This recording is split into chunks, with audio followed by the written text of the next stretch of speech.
Sanibonani, umqeqeshi wensizwa lo. Bathi ubhutsu kanje ngaphuzu manje iqomani. Kunensizwa engibuzayo la. Umfowethu uyabuza uthi ke wenza kanjani uma intombi ikuthanda ungakakhulumi naye. Uyabuza umfowethu uthi ke wenza kanjani uma intombi ikuthanda ungakakhulumi naye. Ngoba mina nginenkinga yokuthi intombi ingithande. Mase ngiya kuyona ngiyokhuluma mase ayisangifuni nje. Ingizonda ngenze njani? Ake ngiphinde lo yambuzo mhlambe awuzwakalanga kahle. Uthi umfowethu ke wenza njani uma intombi ikuthanda ungakakhulumi nayo. Ngoba mina nginenkinga yokuthi intombi ingithande. Mase ngiya kuyona ngiyoyikhulumisa mase ayisangifuni nje. Ingizonda ngenze njani? So ubuza kanjalo umfowethu. So makungathiwa ngiyazibuzela ukuthi wazi ngani ukuthi le ntombazane iyakuthanda. Wazi ngani ukuthi iyakuthanda ingakazi kutshela. Mhlambe ubona izenzo zayo mhlambe izo ezikukhombisa cha iyakuthanda lengane. So what if ingane yabantu mhlambe ikhonzile, yabo? What if mhlambe ingane yabantu igcwele ngawe ikhonzile because khona amantombazana kanjalo. Uthola ukuthi intombazane ikhulekele, iyahleka na wonke umuntu. I-right nje irelaxile, yabo? So wazi ngani ukuthi iyakuthanda wena ibingakazi kutshela, yabo? So from now on unga-assume ukuthi intombazane iyakuthanda ekubeni ingakazi kutshela, yabo? Ngoba uzobuzikhohlisa wena, yabo? And into ebuhlungu lapho yaveza ukuthi ke uthi umfethu ngoba mina nginenkinga yokuthi intombi ingithande mase ngiya kuyona ngiyoyikhulumisa mase ayisangifuni nje, yabo? So uma kade ikuthanda mfowethu, so uma ngabe usuyikhulumisa phela ngeke ingafuni kade ikuthanda, yabo? So from now on ungazikhohlisa ukuthi intombazane iyakuthanda. Khona amantombazane akhulekile sidalwa, akhuliseke kahle makubo, ayayihlekela. So ngoba nami mangigonzela isibonelo, nami ngisafike eHoward ngeze unyaka wokuqala. Ngiyazi into ekanjalo. Khona intombazane yayihlala phambili, ngicathi yayihlala kwi-desk lesithathu phambi kwami, yabo? Kwafika kubenye ngathi kwakwelesithathu. So le ngane njalo mayiphenduka yayiphenduka ngesmile, iveza amazinyo, ingane yabantu ikhululekile nje. So nami nga developa leyo nto ukuthi mhlambe lo uyangifuna, yabo? So kanti ingane yabantu iyenza kuwo wonke umuntu leyo nto, izikhulekele, ayinankinga namuntu, yabo? So ngafunda lapho nami ukuthi umuntu ungayicabangeli intombazane ukuthi hayi iyakuthanda ekubeni ingakazi kutshele lokho, yabo? So from now on ungazikhohlisi ukuthi intombazane iyakuthanda ekubeni ingakazi kutshela. Khona amantombazane azikhulekele, azihlekela na wonke umuntu, angenankinga namuntu, afundiswe kahle makubo. Omunye umuntu ngamsukela hayi iyahlina leya ngane, iyahlina nje ayani nje. Mawusuthi uyasondela kuyona ingane yabantu izikhulekele, yabo? Wena usumsukelile umuntu wabantu wathi uyahlina, yabo? So from now on njengoba ngisho ungazikhohlisa. So bengithanda ukuqwashisa nje namhlanje ukuthi yabona especially mangabe usayinsizwa esancane, kunento engeke ngithanda ukuyibona ukuthi yabona mase yinsizwa sihlangene.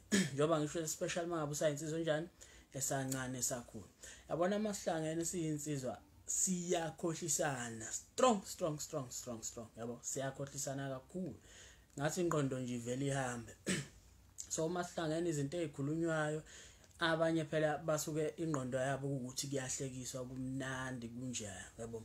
So wena mangabe ungakhuliswanga kahle kini ungazithola usutapa yonke into eshiwo loyo kade kudlalwa, umuntu esho into ezidlalela bese wena uyayithatha leyo nto uyayenza, yabo? Mhlawumbe umunye uzokutshela athi hayi mina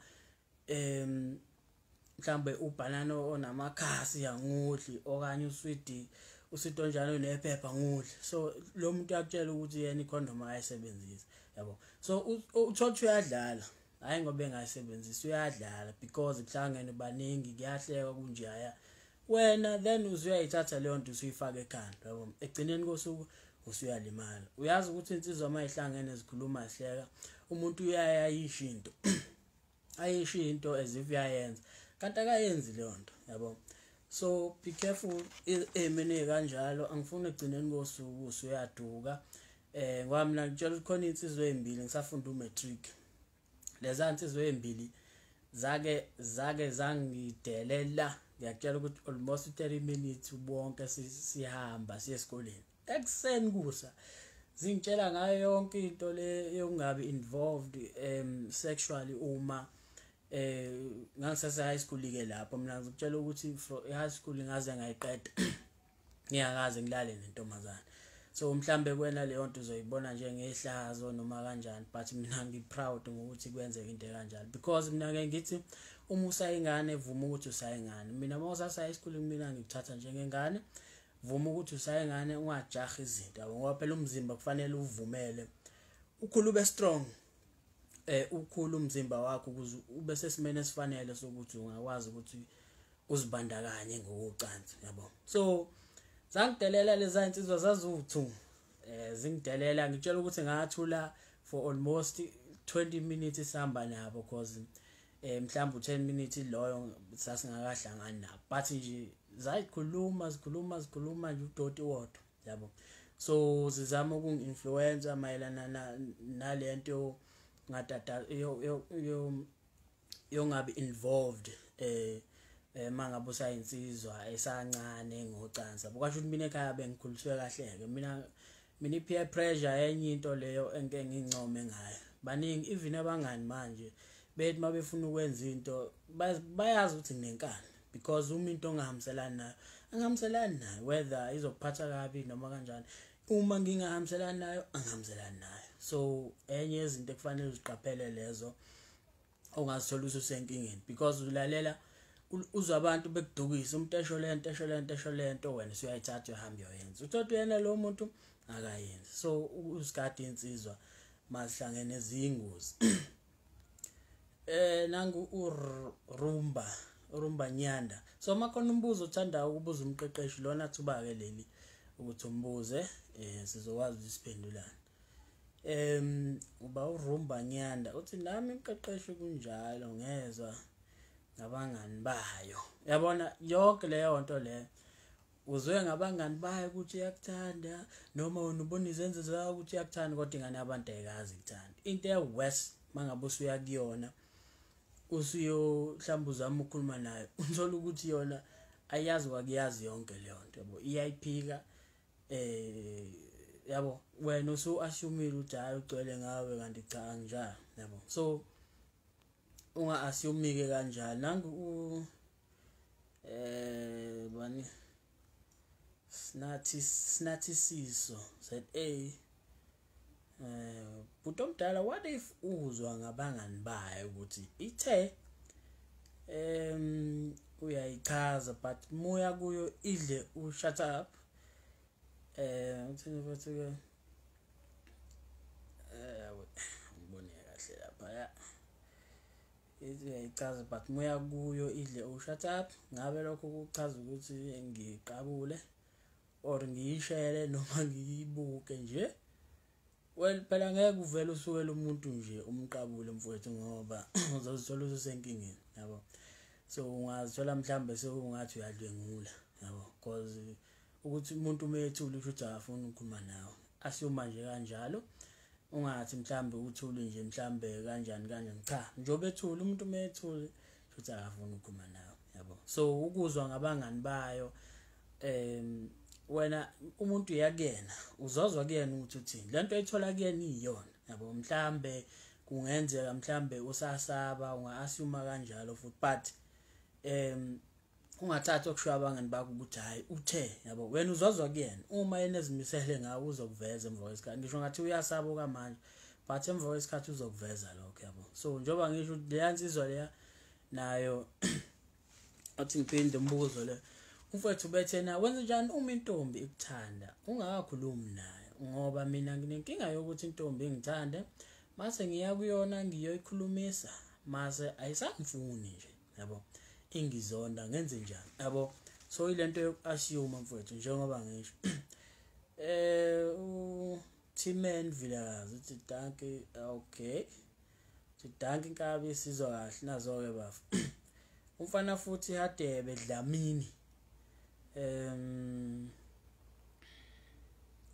no ayifina uthi futhi ke bhuti wenze njani ukuavoid intombazane ekhombisa uthando lwakho kodwa wena ungayifili nakancane so ikhombisa uthando lwakho kodwa okay so okay ake siphinde lapho futhi uthi ke wenze njani ukuavoid intombazane ekhombisa uthando lwakho kodwa wena ungayifili nakancane wena umuntu uyamziba mfowethu umuntu uyamziba ayikho into enhle njengokuziba umuntu ngisho ukuthi umuntu mhlawumbe libe kulandela kanjani but mangabe umziba naye kuyeke hambe emva kwesikhathi abone cha awuzimisele ngaye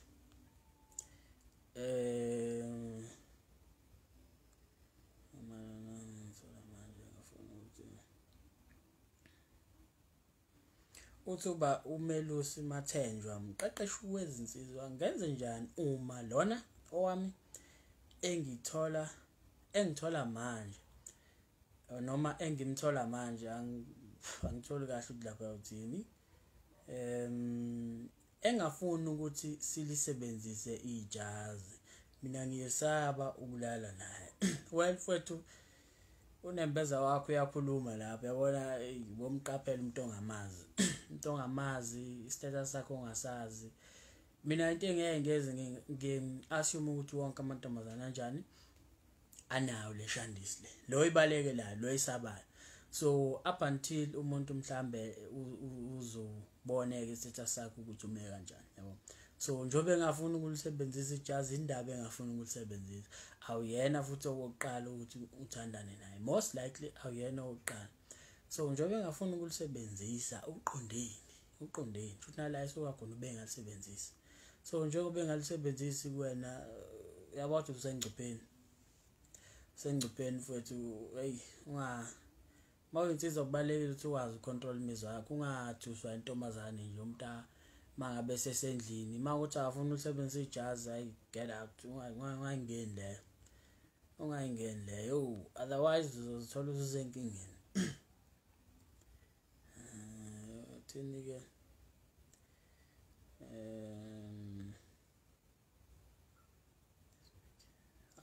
futhi indaba engaka futhi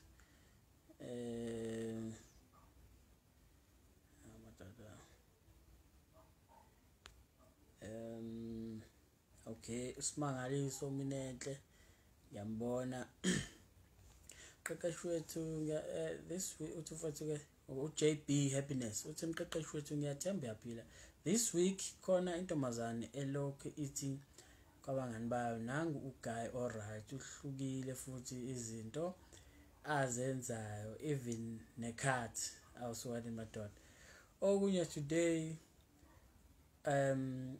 ingitshele itshele umngani wayo yathi muhle umngani wakho so umqeqeshi wensizwa ngicela ubheka nombazo ngicela ungiphe ulwazi oluncane so next week ngibe phezulu kwayo okay so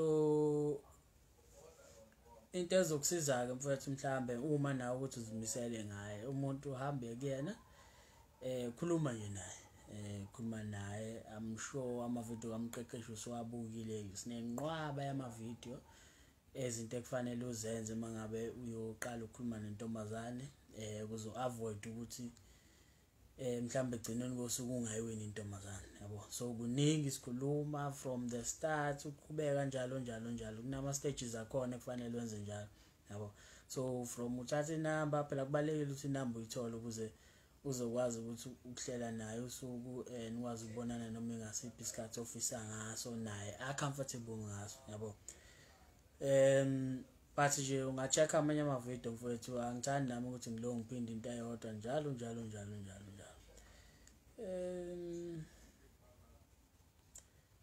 thini mfowethu ke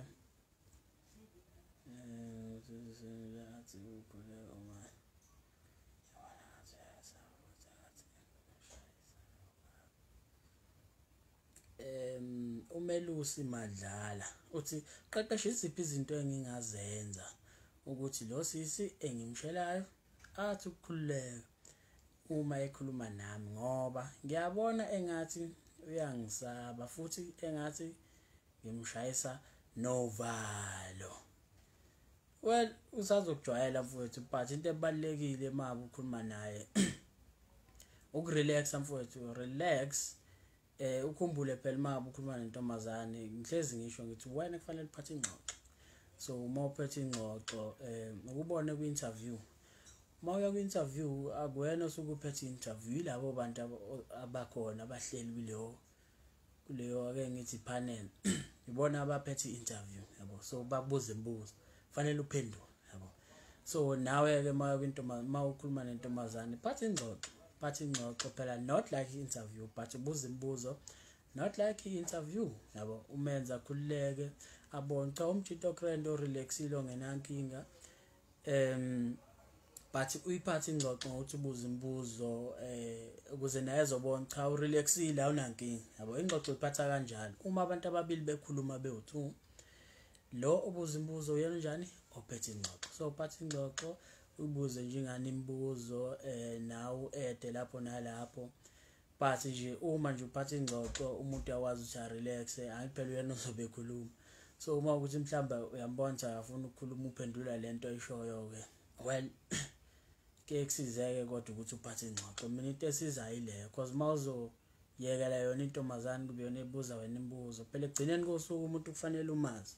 As much as usayishela intombazane ngisho ngathiwa yinhle inomzimba omuhle, but into ebalekile kulo muntu uzokwazi ukuthi uqhubeke naye uphushe naye ukwazi ukuthi uphile naye yabo, ngoba ubuhle bakhe nokuma kahle kakhe, but uma imoyeni ingazwani well uyothi ngisho ngathi umvalele endlini maniqeda ukuzijabulisa uyofuna ukumxosha ahambe because ayikho leyo vibe leyo yabo. So kubalekile ukuthi umuntu njengoba ngisho ukuthi uphathe ingxoxo umgubhe uthole konke ufuna ukwazi ngayo.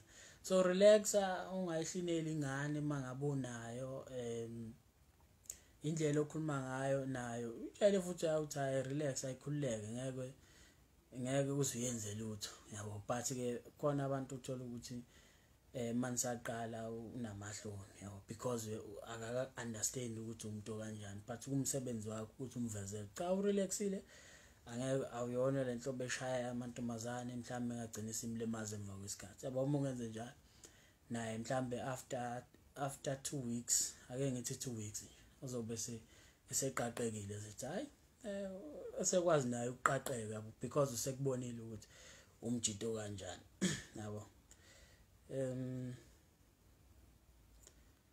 Okay, uthini komunye umbuzo la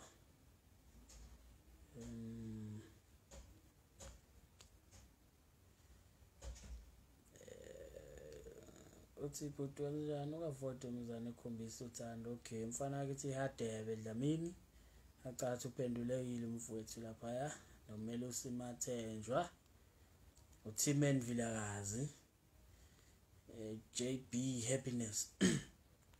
So iloko nje bafowethu ivideo asingayenza ibe inde kakhulu. Angibonge nje ngethu.